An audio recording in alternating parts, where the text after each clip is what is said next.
दोस्तों, इतिहास गवाह है कि रानियां अपनी खूबसूरती के लिए जानी जाती हैं, लेकिन आज की कहानी उस रानी की है जिसने अपनी खूबसूरती को ही अपना हथियार बना लिया। एक ऐसा इम्तिहान जहां औरतों को सबके सामने अपने गहने उतारने पड़े, सिर्फ एक सोने के गेट से गुजरने के लिए। लेकिन असली खेल तो तब शुरू हुआ जब सुल्तान ने 3 गिलास मेज पर रखे और कहा, इनमें से एक में जहर है। क्या वो रानी जहर पीकर भी जिंदा बच पाएगी? और क्यों एक गुलाम ने रानी के लिए अपनी पीठ पर कोड़े खाए? प्यार, साजिश और रेगिस्तान की धूल में लिपटी ये कहानी आपको रोने पर मजबूर कर देगी। चलिए शुरू करते हैं। कहानी की शुरुआत होती है बगदाद के एक शाही महल से। राजा को अपने लिए एक रानी चुननी थी, लेकिन उसकी शर्त बहुत अजीब थी। महल के आंगन में एक पतला खूबसूरत गोल्डन गेट लगवाया गया। इस गेट पर नाजुक घंटियां लटकी हुई थीं। शर्त ये थी कि सिर्फ वही लड़की रानी बन सकती है जो इस गेट से बिना इसे छुए और बिना विंड चाइम्स को बजाए गुजर सके, यानी फिगर बिल्कुल परफेक्ट होना चाहिए। सबसे पहले आई राजकुमारी जिलिन। वो एक खिलते हुए फूल की तरह लग रही थी। गेट से निकलने के लिए उसने सबके सामने अपने भारी भरकम गहने उतार दिए और अपनी पतली कमर और सुडौल बदन का प्रदर्शन करते हुए बड़ी नजाकत से गेट पार कर लिया। उसके बाद मिस्र की राजकुमारी आई। उसकी चाल में एक नशा था और वो भी बिना किसी आवाज के उस गेट से निकल गई। लेकिन महफिल में सन्नाटा तब छा गया जब राजकुमारी मियां आगे बढ़ी। मियां ने जैसे ही अपना घूंघट हटाया, उनकी बेमिसाल खूबसूरती देख वहां खड़े मर्दों की नजरें शर्म से झुक गईं। मियां अपने शाही लिबास उतार दिए ताकि वो उस गेट की शर्त पूरी कर सके। उसका अंदाज इतना शाही था कि सब देखते रह गए और उनकी सीधी गर्दन, हर चीज में एक अमीर खानदान की शान दिख रही थी। मियां का कॉन्फिडेंस ऐसा था कि राजा अपनी नजरें नहीं हटा पाया। तीनों राजकुमारियों ने ये राउंड पार कर लिया था। जब राजा ने मियां से पर्सनली बात की और पूछा कि वो नजरें क्यों चुरा रही हैं, तो मियां ने एक ऐसा जवाब दिया जिसने राजा का दिल जीत लिया। मियां कहती हैं, महाराज, प्यार के बिना सुंदरता एक खाली आईने की तरह है जिसका कोई मतलब नहीं होता। राजा समझ गया कि मियां सिर्फ खूबसूरत ही नहीं बल्कि समझदार भी है। राजा खुश था, लेकिन उसका वजीर शक में था। राजा जानता था कि रानी बनने के लिए सिर्फ अक्ल और शक्ल नहीं, हिम्मत भी चाहिए। राजा ने आदेश दिया और मेज पर 3 वाइन के कप रखवाए। राजा ने ऐलान किया, इन 3 कपों में से 2 में सादा पानी है, लेकिन एक में जानलेवा जहर है। ये सुनते ही वहां खलबली मच गई। वजीर ने इसे मौत का जाल बताया। ये साबित करने के लिए कि जहर असली है, राजा ने जेल से 3 कैदियों को बुलाया। जैसे ही एक कैदी ने वाइन चखी, वो तड़प तड़प कर वहीं मर गया। अब ये खेल नहीं, मौत का जुआ था। मिस्र की राजकुमारी डर के मारे पीछे हट गई। राजकुमारी जिलिन ने हिम्मत जुटाई, लेकिन जब पीने की बारी आई तो उसके हाथ कांपने लगे। उसने चालाकी दिखाते हुए मियां से कहा, पहले तुम पियो। मियां बिल्कुल शांत थी। उसने बिना हिचकिचाए पहला गिलास उठाया और एक ही घूंट में पी गई।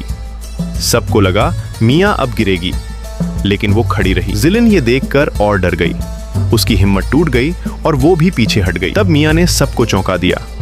उसने जिलिन के हिस्से का दूसरा गिलास उठाया और उसे भी पी गई, और फिर उसने वो तीसरा और आखिरी गिलास भी पी लिया जिसमें कथित तौर पर जहर था। पूरा दरबार सन्न रह गया। मियां ने राजा की आंखों में देखा और कहा, मुझे पता था इसमें जहर नहीं है, क्योंकि जो राजा अपने देश में खुशहाली लाना चाहता है वो बिना वजह मासूमों को नहीं मारेगा। उसने उस मरे हुए कैदी को उठाने को कहा जो असल में मरने का नाटक कर रहा था। राजा मियां की इस निडरता और भरोसे पर फिदा हो गया और तुरंत उसे अपनी रानी घोषित कर दिया। मियां रानी तो बन गई, लेकिन राजा को यह नहीं पता था कि मियां का दिल पहले ही किसी और का हो चुका है। दरअसल बगदाद आने से पहले मियां के काफिले पर रेगिस्तानी डाकुओं ने हमला कर दिया था। डाकुओं का सरदार मियां की खूबसूरती पर लट्टू हो गया और उसे उठाकर अपनी गुफा में ले गया। वहां एंट्री हुई हमारे हीरो, जिसे हम रेनो कहेंगे। रेनो ने अपनी जान पर खेलकर मियां को बचाया। उस अंधेरी गुफा में जब मौत उनके सिर पर मंडरा रही थी, दोनों को एक दूसरे से प्यार हो गया। लेकिन रेनो एक वफादार सिपाही था। अगर वो मियां को लेकर भाग जाता तो 2 देशों के बीच जंग छिड़ जाती। इसलिए अपने प्यार का गला घोंटकर वो मियां को खुद बगदाद लाया और राजा के हवाले कर दिया। शादी के बाद रेनो वापस अपने देश जाने वाला था, लेकिन वो आखिरी बार मियां को देखना चाहता था। उसने मियां की नौकरानी बिमिन को रिश्वत दी और एक ज्वेलरी बेचने वाला बनकर महल में घुस गया। मियां और रेनो गले मिले। उनकी आंखों में आंसू थे। लेकिन ये सब राजा की सौतेली बहन राजकुमारी सिरेन की साजिश थी। राजा अचानक वहां आ गया और उसने अपनी नई नवेली रानी को एक गैर मर्द की बाहों में देख लिया। राजा का दिल टूट गया।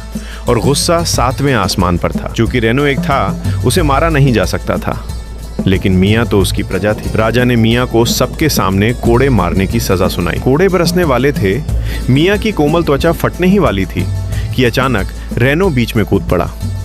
उसने मियाँ को अपनी बाहों में ढक लिया और सारे कोड़े अपनी पीठ पर खाए। उसकी पीठ बुरी तरह जख्मी हो गया, खून बहने लगा, लेकिन उस सच्चे प्रेमी ने उफ तक नहीं की। राजा ये देखकर और जल भुन गया। जब सजा खत्म हुई तो राजा ने एक और चाल चली। बगदाद का एक पुराना कानून था, जिसे मौत की सजा मिले वो समाज का सबसे गिरा हुआ इंसान है और गुलाम उसके साथ जो चाहे कर सकते हैं। कुछ गुलाम रानी की बेबासी का फायदा उठाने के लिए आगे बढ़े। ये पल मौत से भी ज्यादा खौफनाक था। लेकिन तभी रेनो ने अपनी तलवार निकाली और अपनी बची कुची ताकत से अपनी घुड़सवार सेना को बुला लिया। उन्होंने गुलामों को मार गिराया और मियाँ को जबरदस्ती किडनैप करके महल से भाग निकले। अब मियाँ और रेनो रेगिस्तान में थे। रेनो बुरी तरह घायल था, वो बेहोश होकर गिर पड़ा। मियाँ ने उसे बचाने के लिए रेगिस्तान की खाक छानी। उसे एक गंदा सा गड्ढा मिला जिससे उसने रेनो को पानी पिलाया। तभी राजा अपनी सेना लेकर वहां आ पहुंचा। वो उन्हें मार सकता था, लेकिन राजा ने देखा कि मियाँ रेनो के लिए तड़प रही है। उसने उन्हें नहीं मारा, बल्कि पानी और पैसे देकर छोड़ दिया, ये सोचकर कि मियाँ अपनी गलती मानकर वापस आ जाएगी। तभी खबर मिली कि महल में जनरल और राजकुमारी सिरिन ने बगावत कर दी है। मियाँ जानती थी कि अगर वो ऐसे ही भागती रही तो रेनो इलाज के बिना मर जाएगा। उसने एक बहुत बड़ा फैसला लिया। उसने रेनो की जान बचाने के लिए अपनी आज़ादी कुर्बान कर दी और राजा के पास वापस लौट गई। उसने राजा से वादा करा, अगर तुम रेनो को बचा लोगे तो मैं हमेशा तुम्हारी रानी बनकर रहूंगी। मियाँ महल लौटी और अपनी होशियारी से राजा को बचाया। लेकिन जैसे ही रेनो को होश आया और उसे पता चला कि मियाँ ने खुद को बेच दिया है, वो अपनी सेना लेकर महल पर टूट पड़ा। महल में जंग छिड़ी हुई थी।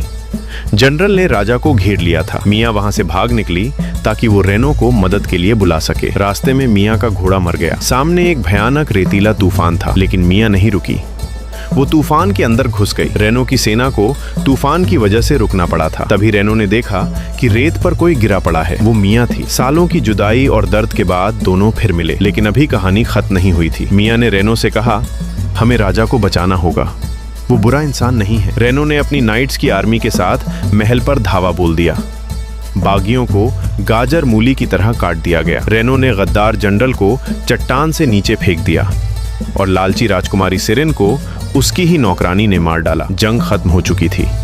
राजा बुरी तरह घायल था और जानता था कि उसका वक्त करीब है। उसने देखा कि मियाँ और रेनो एक दूसरे के बिना अधूरे हैं। उसने अपनी इज्जत और प्यार को एक तरफ रखकर दोनों को एक होने की इजाजत दे दी। फिल्म के आखिरी सीन में मियाँ राजा के कदमों में बैठती है और रोते हुए कहती है, महाराज, अगर मेरे सीने में 2 दिल होते तो खुदा की कसम एक पक्का आपके लिए होता, लेकिन मेरे पास एक ही दिल है जो पहले ही रेनो का हो चुका है। राजा की मौत के बाद मियाँ और रेनो वापस अपने वतन लौट गए और हमेशा के लिए एक हो गए। तो दोस्तों, ये थी कहानी एक ऐसी रानी की जिसने प्यार और फर्ज दोनों को निभाया। आपको राजा का बलिदान कैसा लगा? कमेंट करके जरूर बताएं।